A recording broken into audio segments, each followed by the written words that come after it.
লয়শীল ক্ষয়শীল এরকম কারোর সঙ্গে প্রেম ভালোবাসা করো না। কারণ যাকে তুমি ভালোবাসবে সে তো ধ্বংস হবে, মরবে, পচবে, গলবে। তোমার মহব্বতের কি হবে শেষে? তোমাকে রেখে সে মাসুক বেচারা কবরে চলে যাবে। আগে জানতে তো তুমসে কভি প্যার না করতে। হিন্দু ছেলে হিন্দু মেয়ের সঙ্গে খুব মহব্বতে সম্পর্ক করে বিয়ে করছে, নিজের পরিবার পরিজনের অমতে। সবাইকে ছেড়ে সে নিজের প্রিয়জনকে, প্রিয়তমাকে নিয়েই থাকে।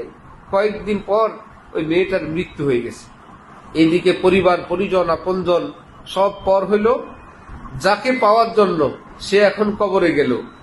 পাগল পারা হয়ে রাস্তায় ঘুরে আর বলে, আগে জানতে তো তুমসে কভি প্যার না করতে। সব ছেড়ে তোমার কাছে আসলাম, তুমিও আমাকে রেখে এভাবে যাবে, এ কথা জানলে তোমাকে ভালোবাসতাম না।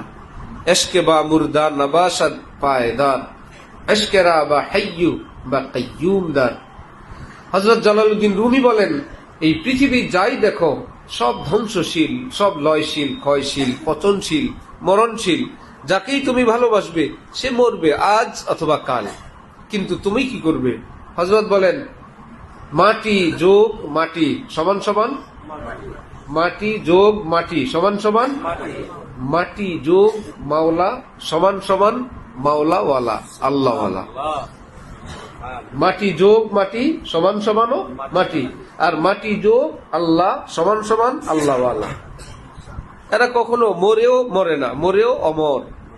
বড় পীর জিলানী দুনিয়া থেকে চলে গেছেন, সবাই কি ভুলে গেছে না মনে রাখছে? খাজা মঈনুদ্দিন চিশতি মনে রাখছে, থানবী মনে রাখছে, মাদানী মনে রাখছে, গাজালি মনে রাখছে, হাসান বসরি মনে রাখছে, হাফিজি পীরজি মনে রাখছে।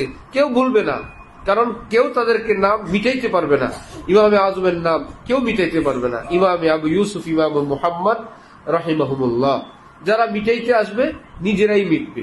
ইসে মিটনে মে ও মিট যায়েঙ্গে খুদ, ये नक्शे सेजदा है कशका नहीं है। এইরকম আল্লাহ যাদেরকে প্রজ্বলিত করেন, আল্লাহর জ্বালানো আগুন প্রদীপ যে নিভাইতে আসবে সে নিজে পুড়বে, প্রদীপ নিভবে না।